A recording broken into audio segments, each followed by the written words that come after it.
Lero, Lore. No es cierto. Hola, después de varias semanas de estar ocupados y ocupadas, por fin retomamos nuestro cine club y hoy vamos a discutir una película que nos asombró bastante que se llama The Poughkeepsie Tapes. Bueno, y pues saludo a Lisbeth, Hola, ¿cómo están? a Karina ¡Holi! y a Paolo. Hola a todos. Okay. Estamos experimentando la contingencia del internet hoy, entonces probablemente hay algunas pausas, unos friseos, que bueno, pues así nos tocó en estos tiempos pandémicos. Ya haremos lo que se pueda se arreglará en la postproducción, porque como dice Lisbeth, la vida se arregla en post. Todo se arregla en post, efectivamente. Today, police made a shocking discovery in Poughkeepsie.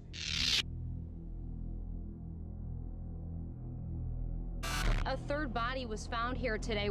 A Poughkeepsie couple vanished over the weekend, seemingly without a trace. Do you mind if I film this? I'm making a little movie about my trip. Y hoy vamos a hablar de este falso documental de terror que se llama The Poughkeepsie Tapes, que les cuento rápidamente, lo conocí hace un par de meses porque asistí al Noctambulante, el proyecto de pánico de masas que organiza maratones de terror en el bosque. Ahí acampamos todos. Y en aquella ocasión la temática fue de slashers. Entonces, entre la programación de 6 películas, entre algunos slasher clásicos como Viernes 13, The Final Girls, metieron justo a la medianoche de Poughkeepsie Tapes. Fue una experiencia colectiva muy interesante porque después de haber visto Viernes 13, que son clásicas pero que ya no generan miedo, y después de haber visto Final Girls, que es una parodia de los slashers, y que todos estábamos riéndonos, gritándole a la pantalla cuando alguien se desnudaba o mataban a alguien. Cuando pasaron de Poughkeepsie Tapes, el humor o la atmósfera cambió totalmente. Y puedo decir que todos nos sentíamos totalmente aterrados. Entonces hice la propuesta para el Cine Club y vamos a comentarla. The Poughkeepsie Tapes, les decía, es un falso documental acerca de un asesino en serie que aterra a un pequeño pueblo y que escapa, pero deja en el lugar donde él solía hacer sus fechorías una serie de videos donde documentaba sus múltiples asesinatos, que por lo regular eran mujeres. Entonces, estas imágenes son las que constituyen toda la película y son realmente de un efecto realista sorprendente que ahora vamos a discutir. Y pues justo para iniciar la conversación me gustaría saber qué sintieron ustedes cuáles fueron sus primeras impresiones cuando vieron la película. Pues la verdad es que no sabía qué esperar. Mi única información era justamente lo que ustedes acaban de tener, básicamente. Entonces yo estaba como muy abierta a muchas cosas. Y sí, fue una película que no vi sola, pero de todos modos sí fue un momento así como incómodo, como pues tenía el filo del asiento, por así decirlo. O sea, no podía despegar mis ojos de lo que estaba viendo y pues a lo largo del video vamos a debatir el por qué y ciertos por qué, pero sí básicamente al pendiente y con los nervios de punta es como me tenía básicamente la película. Yo cuando la empecé a ver, yo soy muy escéptica con estas cosas, porque según yo soy de madera muy dura para estas películas, así como que se me resbalan. Toda la película todo bien, un falso documental, yo muy tranquila, muy dueña de la situación, pero es una película que está diseñada para hacer sentir incómodo e incómoda a quien la vea, de cualquier punto de vista. O sea, a mí la parte que me puso más mal, que eventualmente platicaremos de ello, fue el final. Y el final en realidad ya es muy tranquilo, después de todo lo que ves, el final es una sugestión psicológica más que una serie de imágenes violentas. Entonces, ¿qué sucede? Que yo estaba tan dueña de la situación que cuando sucede esta secuencia, que en un momento hablaremos de ella, a mí me bajó, o sea, se me bajaron hasta los colores del rostro, así. O sea, increíble, o sea, una sensación increíble porque muy pocas veces una película me hace sentir así de insegura, ¿no? Y cuando terminó la película le digo a Eric, le mando un audio de qué onda con tu película, porque yo estaba muy sorprendida. Entonces es un sentimiento agradable que una película te transporte a ese malestar. el único antecedente que tenía, bueno, más allá de lo que comentan Lisbeth y Karina, es que Eric nos mencionó que era una película que a él le había dado mucho miedo. Y eso ya, pues, o sea, me implicó a mí un prejuicio de que la película iba a ser profundamente intensa, ¿no? Y en efecto, no, o sea, ese prejuicio se vio,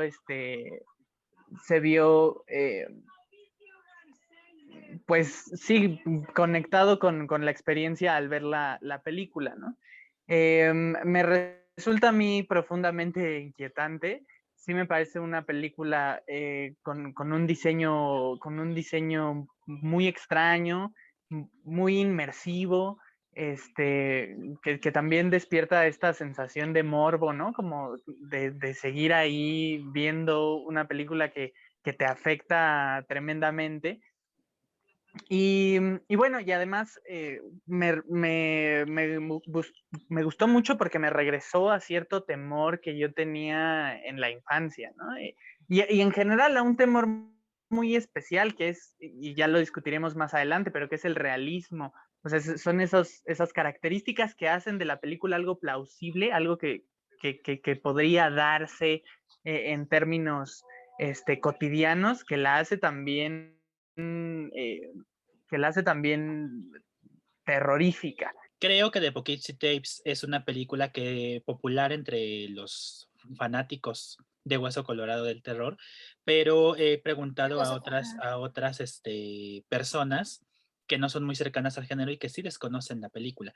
Entonces, esta fue dirigida por John Eric Dowdle, cuyo título más popular, me atrevería a decir, es otro falso documental que se llama Así en la Tierra como en el Infierno, acerca de unos buscadores de tumbas que empiezan a hacer una expedición por las catacumbas de París y ahí se encuentran con unas cosas sobrenaturales, ¿no? Entonces, ese director es el de The Poughkeepsie Tapes, que la filmó en el 2007, justamente cuando estaba el trending del subgénero del found footage, que es el falso documental de terror. Podemos recordar que este se hizo popular en 1999 con el proyecto de La Bruja de Blair, que en su momento el aparato publicitario de esa película nos hizo creer que realmente sucedió esta desaparición de los 3 estudiantes en el bosque, y que unos años después nos enteramos pues que todo fue montado. Entonces ahí el miedo fue montado incluso desde fuera de la película, pero se hizo popular esta estética frenética de mover mucho la cámara, ¿no? De las texturas que son como de video home, ¿no? Que son materiales que se encontraron, que fueron caseros y que al irse ensamblando contaban una historia. Bien, entonces esa marcó una estética para este subgénero de terror. Y luego vinieron Actividad Paranormal de Oren Peli, esta que es del 2007, por ahí recuerdo una que se llama Apolo 18, Rec, ¿no? Rec también que en fue España, sí, exactamente, Rec también en España. Vaya, que podemos enumerar varios falsos documentales. Llegó un momento en que a mí me aburrió el género, por tanto me sorprendió también mucho cuando vi esta película, porque sí, como conocedor del cine de terror, a mí me preguntan siempre que cuál es la película más aterradora que he visto. Y usualmente no tengo una respuesta para eso. No es la más aterradora que haya visto, para empezar. Y por lo regular, cuando vemos muchas películas de terror, perdemos la capacidad de asombro, porque además el terror se encarga de construir el miedo de manera tan estética que tú sabes que es otro mundo. Pero en el caso de The Poughkeepsie Tapes no sucede así, ¿no? Vaya, quien no sepa los códigos del found footage podría creer que sí es un documental, que sí está contando las hazañas de un asesino en serie. ¡Oh my God!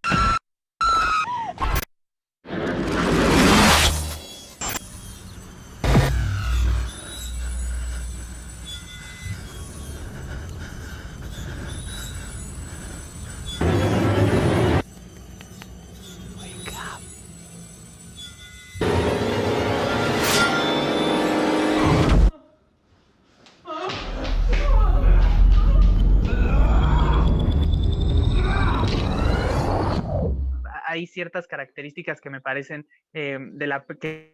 o sea, que hacen de la película algo muy especial. Por ejemplo, y esto suele suceder en este tipo de películas, pero aquí incluso me parece que al estar también tratado como un documental, agrega todavía más elementos a esta narrativa, ¿no? Pero por supuesto, cosas como la inclusión de la cámara en la narración, o sea, el papel que tiene justamente el frenesí de las tomas, ¿no? Los acercamientos, los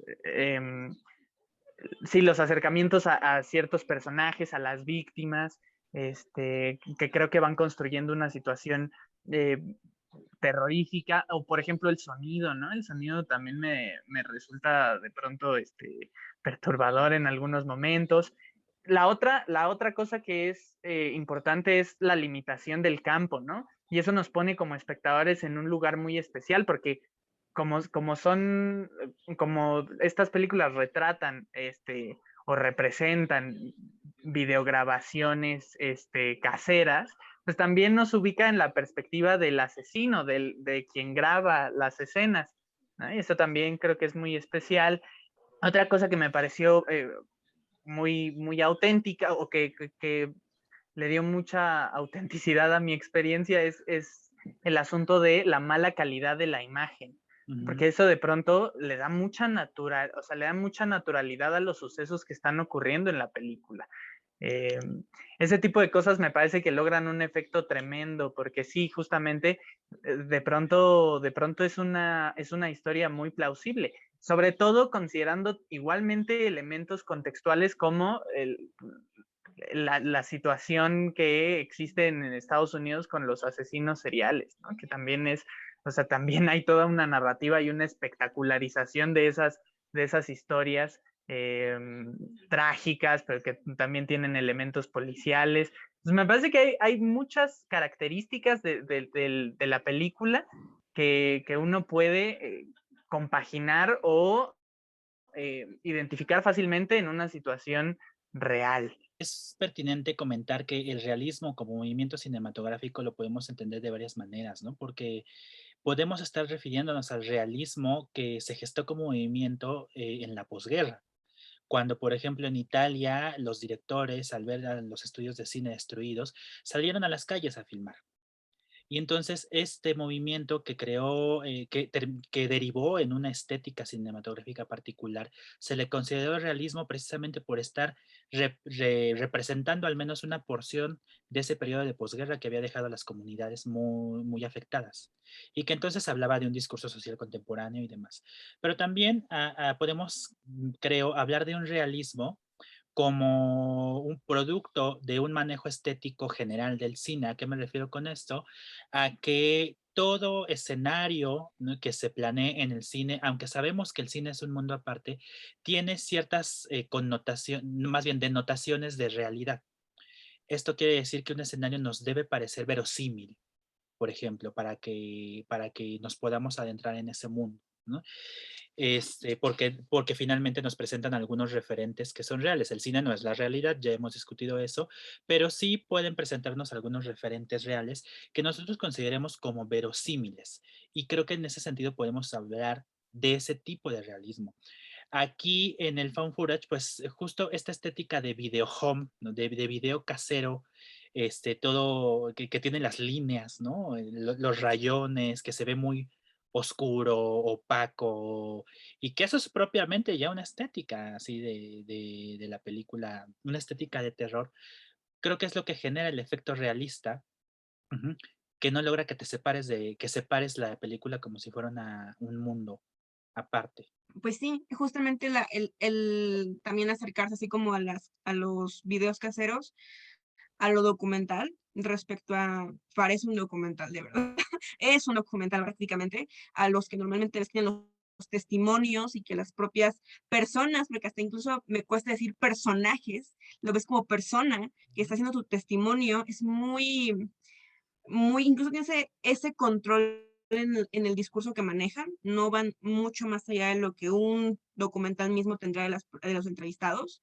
Entonces también como que es esta combinación justamente de cómo juntan todo, que también en el tipo de documental se ve verosímil, entonces, y se siente verosímil. Llega a ver tomas del asesino que parecen no verosímiles porque dices, ay, güey, ¿cómo agarró la cámara e hizo esto? O sea, esto es completamente intencionado. Y llega un corte documental donde dicen, el asesino quería mostrarte esto. El asesino está diciendo que él es bueno para esto y ensaya cómo tomar a una persona con un cuchillo mientras mira la cámara. Resuelven todo. ¿Y qué sucede? Que cuando tú empiezas, bueno, en mi caso yo quise deambular entre es un documental real, no es real. Y cada vez que yo quitaba mis lentes de entenderle a la película como una película, yo ya estaba dentro de la historia, yo ya estaba entendiendo que eso era un documental. ¿Y qué pasa? Que me trataba de salir y siempre había elementos que te agarran y te regresan. Lo que dicen ustedes, el cambio de cámaras entre una cámara bonita, estética de televisión, que está haciendo un documental, y una cámara que es portátil, que tiene mala batería, que está deteriorada. O sea, incluso creo que la calidad de la imagen te habla mucho de la calidad del sujeto que la está manejando, porque es una cámara que no está cuidada. O sea, si vemos Actividad Paranormal, te enseña toda una evolución del falso documental de una cámara en mano a cámaras de video en tu casa, ¿no? Bonitas, cuadradas, estéticas, que se mueven para ciertas cosas. O sea, entonces esta película y la cámara del asesino es completamente, yo la veo completamente intencionada. Entiende que incluso todo lo que no estás viendo porque esta cámara no graba nada, te tiene mal. A mí lo que me encanta de y cómo se hace real es cómo es el documental norteamericano, o bueno, el documental estadounidense, con los oficiales y los policías súper civiles, ¿no? La policía súper bien parada, el FBI. Ustedes han visto eso. Cada vez que ven un documental de asesino serial o de algún escándalo de Hollywood, se ve eso, ¿no? Entonces es un material al que estamos tan acostumbradas que poco a poco te va metiendo cosas perturbadoras y tú decidiste ver eso, como dice Paolo, te invita. Entonces, es esta construcción, o sea, yo lo veo a partir de ahí, ¿no? De la construcción del documental americano como algo que te traslada al realismo, ¿no? Y que al final, o sea, entiendes que te está hablando un asesino, ni, como dice Karina, ni siquiera es un personaje, precisamente por el poco cuidado que se tiene en las imágenes más importantes de la película. Varias de las estrategias que se utiliza para lograr terror es, como tú señalabas, por ejemplo, el campo de visión limitado, que también es algo que señaló Paolo, ¿no? Entonces, esto está justificado totalmente desde que él va manejando la cámara, documentando cada una de sus acciones. Lo cual podrías criticar, pues cómo está documentando todo, pero ya se encargaron justamente en la narración de decirte por qué él, siendo tan narcisista y en el perfeccionamiento de su propia técnica de cazar y asesinar, que es que por eso tiene que documentar, ¿no?, sus imágenes. Y aparte, la visión limitada no es solamente por el corte de la cámara, que es como una televisión, ¿no? No es el letterbox, ¿no? Es una televisión así cuadrada. Y también cuando está filmando los asesinatos que los hace en el sótano, y que la iluminación es parcial, de por sí que es un video casero, ¿no? La estética es de un video casero.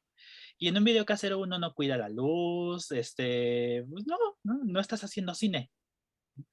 Realmente es eso, o sea, aquí están haciendo cine recreando un material que no está haciendo cine, y eso me parece interesante. Una de las escenas que a mí más me aterró es cuando captura a Cheryl, que es una de las víctimas principales sobre la que se articula la narración de este asesino.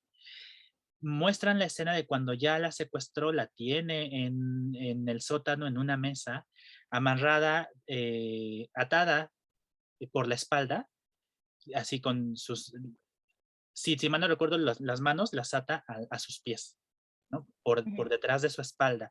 Y le pone una mordaza también, o sea, está en una posición totalmente incómoda y dolorosa la mujer. Y además solo hay una lámpara que se está columpiando. Entonces tú puedes ver cómo está ella cuando la lámpara llega al cuerpo y le da la luz, luego lo quita, y él está detrás con una máscara como estas que parecen las máscaras que se ponían en las épocas de la peste, más o menos de esa forma. Esa escena a mí me resultó aterradora y dolorosa, es que por el dolor de la mujer, aquí viene el asunto de la empatía, ¿no? Me resultó doloroso por imaginar la posición tan incómoda en la que está la mujer.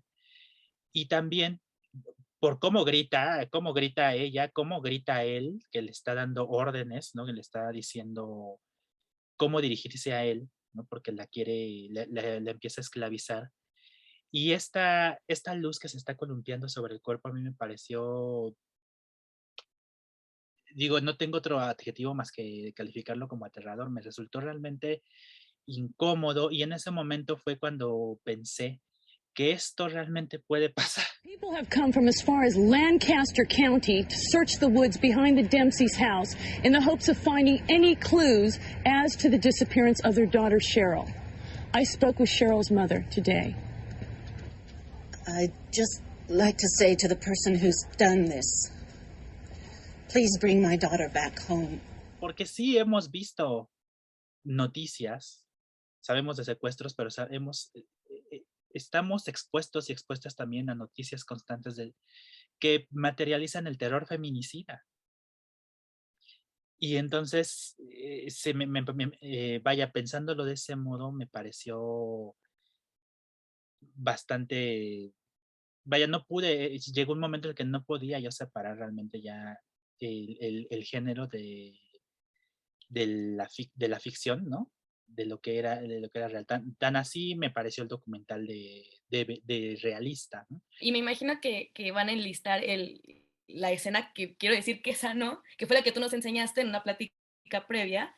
Esa escena de la que seguramente vamos a hablar, esa escena era viral cuando yo en la primaria. Entre los teléfonos, cuando nos pasábamos cosas por Bluetooth y decían, videos encontrados muy terroríficos, esa escena del cuadrúpedo era tan real que cuando me la enseñaste yo dije, ¿esto qué? Cuando la vi inmersa, cambió completamente el sentido. Entonces, ¿qué hace? Que a mí me pone incómoda, como tú dices, toda la película me lleva más que a un asunto de terror, a un asunto de empatía, de dolor, de enojo, que cuando pasa la última escena, que es cuando van a hacer la entrevista a Cheryl, yo no la podía ver. O sea, y me la ponen en cámara y yo así. Y en toda la película yo muy dueña de la situación. ¿Qué pasa? Que ella empieza a hablar y primero está el asunto de entender a la víctima como víctima. He loved me. Nobody ever lets me say it, but it's true. He loved me. He didn't mean to leave me. And someday he's going to come back to me. And he's going to take me away. Después de que ya viste todo lo que le hicieron porque ella necesitaba que le dieran una orden, ¿no? Tan ella, tan así, que yo estaba muy impresionada. ¿Por qué? Porque creo que la película te la construyen como que vas a saber que la encontraron muerta. O sea, o al menos yo es la impresión que yo tengo, que tú esperas todo el tiempo a que te digan cuándo la encontraron y resulta que está viva. Yo decía, no. Y después, como sabes, o sea, el spoiler desde la primera escena es que está muerta. Te enseñan toda la historia, ¿no? Entonces, cuando manejan que ella está viva, yo en algún momento dije, le van a hacer eutanasia porque esta mujer no puede vivir. O sea, fue lo primero en lo que pensé y que eso creo que en ese tiempo la eutanasia no era algo que se pensara. ¿Qué pasa? Que después de que ella hace un pequeño desempeño en la entrevista, se queda callada, hacen un close-up, te cuentan qué pasa con ella. Yo no puedo dejar de ver su cara, no puedo ver las letras de abajo, o sea, yo estaba impactada y cuando veo que la cámara se empieza a hacer el close, me tuve que voltear. Y yo dije, ¿cómo no me volteé en todo lo que pasó? Pero hacen el close y yo la estaba viendo acompañada y hago esto, yo creo que hace años que no hacía eso. Termina la película y en lo que estaban los créditos, porque hay escena post-créditos, en lo que yo estaba esperando la escena post-créditos, yo estaba así. O sea, no podía hablar de que después de toda la tortura, ver una cara tan tranquila, con tanta paz, tan plena, yo no pude. No pude, yo estaba quebrada. Pero aparte el brazo, ¿no? O sea, en algún momento se toca la cabeza con el brazo. Y es un muñón, es un muñón. No. Eso es muy incómodo verlo así. Porque ella no sobrevive porque se escapara. El asesino la deja libre. Pero sabiendo que su tortura se extiende mentalmente sobre ella, ¿no? Y demás. Y aparte le dedican el documental. O sea, en los créditos aparece Cheryl como la principal, la principal persona a la que le dedican el documental y también al resto de las víctimas. La escena en la que más estresada estuve fueron las niñas. Fue la escena que realmente tenía muy, muy, muy al pendiente. Porque justamente por esto, o sea, ya las niñas aparecen cuando tocan a la puerta, desde que se asoman por el del correo, y sabes que son unas niñas. Todo ese camino me tenía muy, muy al pendiente, porque justamente no ocurre al principio ni en la mitad, o sea, ocurre como a los 3/4 de la película, por así decirlo, ¿no? Y tú ya sabes de lo que el vato es capaz. Tú ya sabes todo lo que ha hecho, tú ya sabes todo lo que ha pasado. Justamente lo que mencionabas del momento cero en el que pues mata a una niña. Entonces tú ves todo el camino, ya viste todo lo que hizo, todo lo que es capaz, y tiene ese momento callado, donde realmente no pasa nada, así literalmente como lo leís, no pasa nada realmente gráfico, nada más ese suspenso de una plática que tampoco tiene una connotación, o sea, que el vato no está enojado, no está diciendo nada, está siendo muy cortés. De hecho, las que suenan las que suenan más cerradas son las niñas, justamente, pero súper, su voz, su inocencia, esta dualidad de que una se quiere y otra está como ahí hasta peleando en plan como de, aquí no hay mapaches, ¿de qué estás hablando? Esa escena me tenía muy, muy al pendiente. La vi con Paolo y estaba mandándole a Paolo por el chat de que váyanse ya, muévanse, párense, váyanse. Estaba muy angustiada, muy estresada, y la cámara tampoco se mueve, es ahí, son las niñas, no hay más voces y ya. Es tan simple, es tan sencilla, por así decirlo, pero tiene tanto, y fue la escena que yo creo que me mantuvo muy, muy estresada, y técnicamente pues tiene un buen final, no pasa nada, pero fue esa sensación de que, sí, y estaba tan inmersa en todo, y estaba tan inmersa en el personaje del asesino, que yo dije, ya, aquí, rest in peace, y me están haciendo ver a las niñas, y me va a sufrir. Entonces estaba muy, muy, muy, sí, estaba muy, muy no yo, estaba muy estresada, yo quería adelantarla, no solo adelantar películas, yo quería adelantar esa escena. El dejar la cámara fija es también una estrategia, ¿no?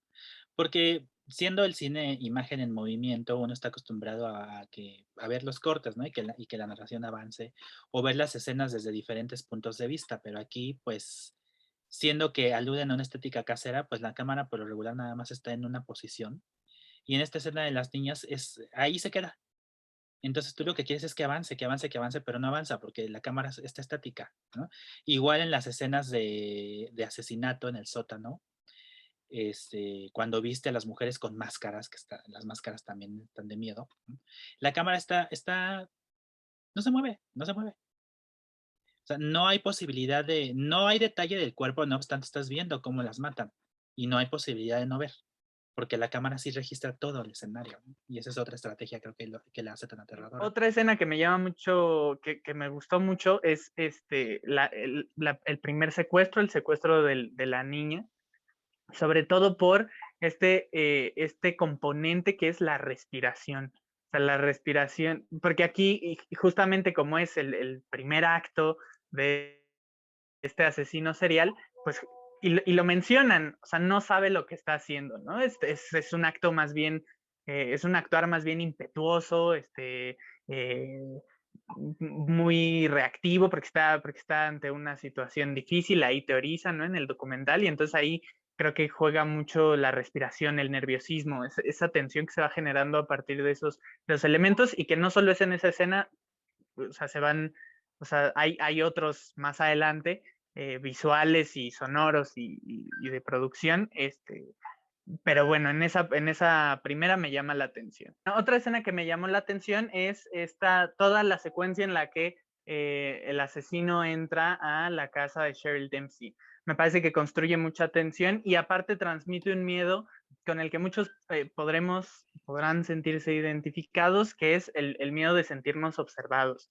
Creo que es muy importante, y podrían, sea, podrían hacerse muchos análisis al respecto, ¿no? De cómo este miedo incluso puede mutar ahora en el lenguaje de las redes sociales, ¿no? Ver nuestra intimidad atacada, ¿no? O sea, los intrusos a nuestra comodidad, y creo que esa escena, a mí particularmente me transmitió esa sensación. Otra, bueno, ya son de la penúltima, es que creo, y esto ocurre muchas veces en la cinta, porque justamente no es tan explícita muchas veces en lo visual, pero sí genera mucha tensión en el ámbito conversacional. Y por supuesto, una escena que me parece que ejemplifica perfectamente esa situación es la que ya mencionaba Karina, ¿no? La escena de las niñas. Y otra vez, recuperando este tema de que nosotros sí tenemos cierto contexto, nosotros sí sabemos por dónde va, pues genera mucha más tensión, ¿no? O sea, genera terror el hecho de que nosotros sabemos qué acciones está cometiendo este señor en el sótano de su casa, de la casa en la que estas niñas están de visita. A mí me gustaría también destacar el trabajo del actor, que no se ve, o sea, nada más se escucha su voz, ¿no? Sabemos por la película que el asesino era un oficial de policía, al que nunca pudieron encontrar. Porque bueno, aquí ya el spoiler es que no lo encuentran. Él decide irse del pueblo y se va a otro. No lo encuentran. Logra inculpar a alguien más, ¿no? Lo cual también es frustrante. O sea, todo le sale bien. Todo le sale bien y es bien frustrante eso, ese asunto, ¿no? Y tiene, no sé cómo describir su voz, o sea, no sé. Para mí, el hecho de no poder adjetivar bien lo que la película me transmite, me habla de que de un afecto poderoso que tiene la película que no puedo poner en palabras. Y eso para mí resulta interesante porque creo que es lo que me hace sentir miedo. Y, por ejemplo, otra escena cuando él acude a la casa de Cheryl y prácticamente se burla de la madre.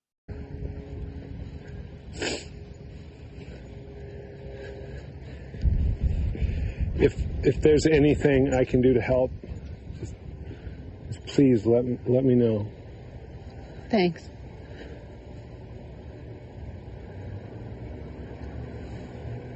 Wait.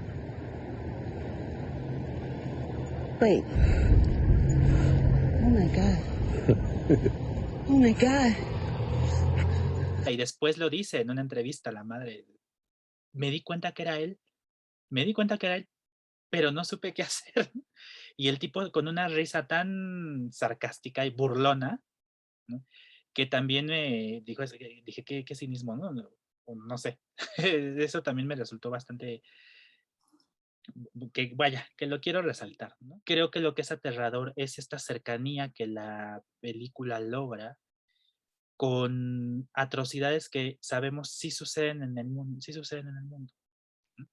Y particularmente en Estados Unidos, los asesinos seriales, esa sociedad no sé qué tan dañada esté, que hay mucho asesino serial por allá, pero aquí en México también no hay. O sea, Karina en alguna discusión que tuvimos dijo, pues les recuerdo que aquí hay carniceros monstruos en Ecatepec y en Naucalpan, ¿no? Y digo, no sabemos si ellos habrán grabado algo, ¿verdad? Ya no lo habrán ocultado. Que se especula sobre la existencia del snuff aquí y en otros países del mundo. Entonces, son realidades que andan allá afuera y que cuando trato de entender por qué me resulta tan aterradora de Poughkeepsie Tapes, creo que es por eso, porque pienso en el potencial de que estos actos violentos realmente se llevan a cabo. Can I ask you something? What? Would you please turn around? Why did you call me officer?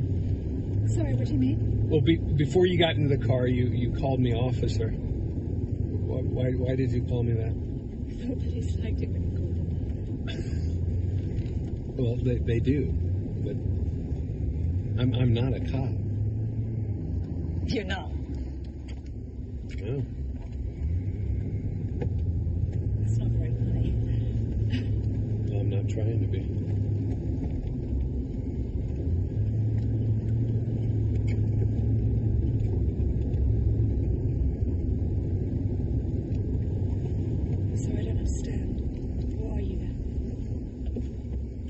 temperature.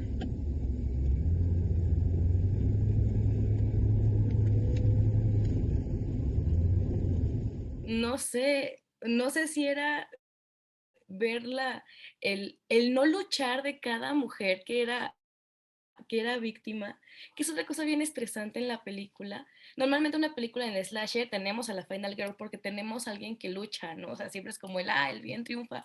Cuando ves que son víctimas tan vulnerables, eso yo creo que para mí era como, ¿no? Está la víctima esta que se sube a la patrulla pensando que es un oficial, ¿no? Y que dices, puta, güey, o sea, ay, no sé si esto es family friendly, pero, o sea, no sé hasta dónde tú por necesitar ayuda y ver a un agente que te pueda ayudar, ¿no? ¿Qué tanto te expones? Y cómo juega con ella, ¿no? Y es una vulnerabilidad a la que estamos expuestas todo el tiempo. Creo que eso es lo que la vuelve tan difícil de ver. Claro, sí podríamos reflexionar en el discurso acerca de qué dice esto justamente de la violencia machista, ¿no? Porque este tipo odia a las mujeres. Sí, las odia, le gusta verlas sufrir, ¿no? Y creo que si le entramos más a detalle, sí podremos discutir acerca Sí, sí, del tipo de agresión de que la violencia hace, por feminicida, sí, qué las viola, por qué, ajá, sí, y o sea, porque esto es feminicidio y no un homicidio de sí. amateur, ¿no? Exacto. No, y lo horrible con Cheryl es que ella termina con un síndrome de Estocolmo tan triste, ¿no? Que no soportaba la vida si no era con él, puta. O sea, convierte toda la película de asesinos y de una cosa horrible en una mujer vulnerada hasta en el último eslabón, que es el eslabón sentimental. Sabemos mucho de mujeres que desaparecen o que son asesinadas.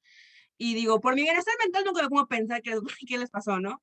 Pero pues esto es justamente una prueba de lo que pueden pasar. Y eso fue lo que me dio mucho, algo, me pudo mucho lo que dice Alice, desde el papel en donde estoy, ¿no? Cosas mínimas, entre comillas, desde que el vato le estaba acechando por un gran periodo de tiempo y la minimización de lo que ella le decía a las personas. Te ponen el audio de la mejor amiga, que la mejor amiga supo que Cheryl se sentía acosada, que se sentía que la observaban y de que dijo ella, no te preocupes, no es nada. El mismo momento en el que la chica, Cheryl le dice a su novio, ¿por qué moviste mi ropa? Y su novio dice como de, no, yo no fui y no voy a tocar el tema. Cosas así, escaladas a justamente estos actos, pues sí, pues, terribles, no sé cómo escribirlo, de denigrarlas, decir como de, tienes que llamarme así, de que le dice justamente a Cheryl de que mató a tus papás, y tienes que agradecerme por eso. O sea, es una denigración y un cambio, pues finalmente vemos eso. Al final Cheryl estaba así, en esa situación en la que ella estaba bien con él y justamente es que también es esto, en el ámbito ya más hacia el cine, te rompe esta idea de la utopía, por así decirlo, del bien, y te mete una realidad donde el policía es el criminal, donde no puedes confiar en ellos, donde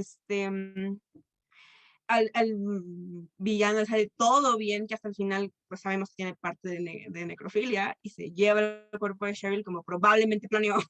Entonces tiene todos estos tintes de que al final de cuentas esta es la realidad y es un documental, o sea, un falso documental. O sea, yo ubico muchos elementos por los cuales la película es aterradora. Por supuesto que hay una cruenta realidad, ¿no? que vivimos diariamente y que se ve correspondida con el relato de la película. A mí me parece muy interesante ese análisis de los alcances de la violencia feminicida, ¿no? Y en ese sentido, no es para nada descabellado recordar casos como el del monstruo de Catepec o las decenas de casos que ocurren pues diariamente, ¿no?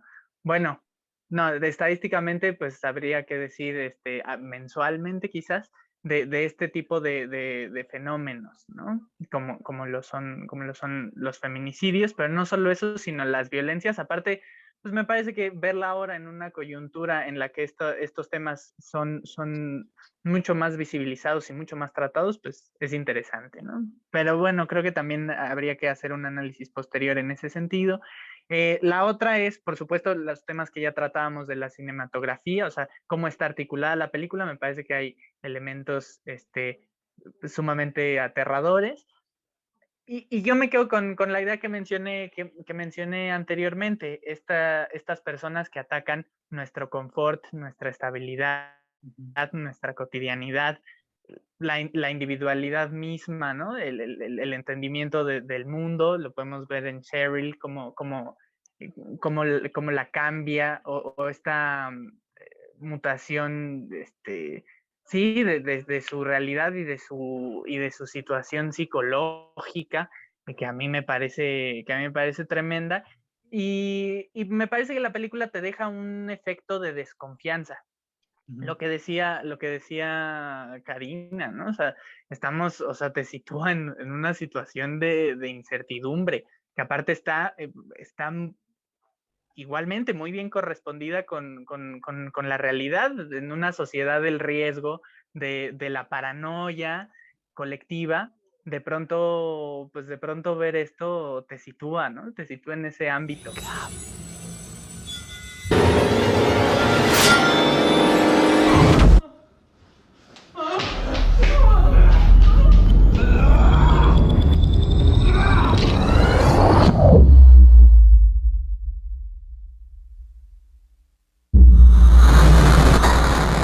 The Poughkeepsie Tapes.